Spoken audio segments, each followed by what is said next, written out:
Hey guys, welcome back for a much more casual version of the Suited Shootist. I'm doing this for two reasons. Number one, I just wanted to kind of prove a point that I'm not always, dressed to the nines. There are instances where you'll catch me rolling around in something like a lightweight hoodie and a pair of joggers if it's contextually appropriate. But it still fits correctly, and that's one of the things that's most important. And secondly, I've been curled up in the fetal position for like the last 24 hours because food poisoning sucks. I do not recommend it. 0 out of 5 stars. But besides the point, I'm going to just touch on briefly sort of a high level overview of my experience at the Rangemaster Tactical Conference that was last week in Dallas. It was my second time going. My first experience was in New Orleans in 2019, and you may have seen me talk about it briefly in the Instagram post that I made a couple days ago. But it's fantastic. The first time I went, I was definitely kind of fanboying out a little bit, kind of starstruck because there's all these instructors who I've been following, greatly respected, and they're all number one just amazingly accessible and generous with their time.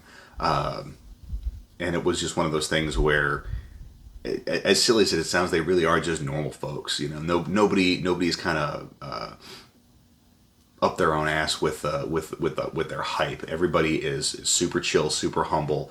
It's a great atmosphere for learning.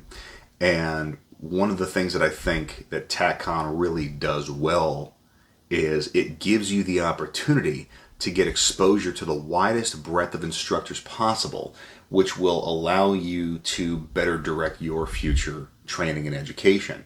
Because, the tuition is only like $500 for the whole weekend, which is the typical cost of a standard, 2-day live fire class.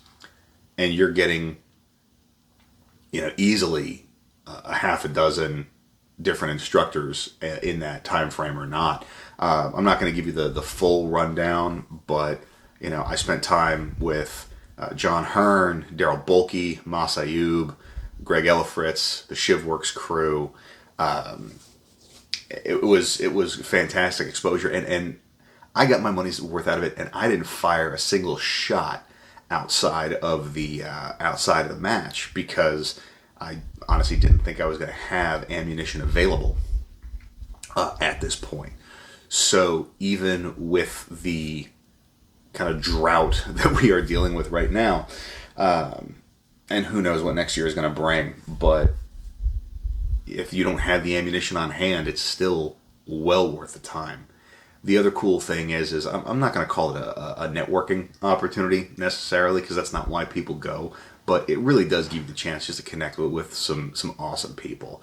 I'm lucky to have forged some phenomenal friendships that started at Tac-Con. Some of these people have been very gracious with their time and with their counsel,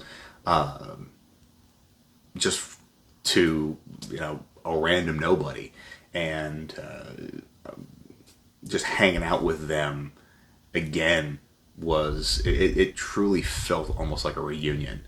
So I don't really think there's much else to say in that regard, but definitely check it out. I will be doing some kind of deeper dives and going into a bit more detail of the various blocks that I took. I'll probably break it down just by day, so that way I'm not doing like 8 of these things. But yeah, short version. The tickets go on sale usually early summer, and it always sells out around or before November. So if you're even thinking about going in 2022, it is definitely something that you should get on your calendar sooner rather than later. I know I'm going to be there again, so once things go live, I'll let everybody know. But yeah, definitely just follow Rangemaster on Facebook, check them out, check out their webpage, and yeah, I think that about wraps it up for us. So I hope everybody has a great week. Stay safe and stay sharp.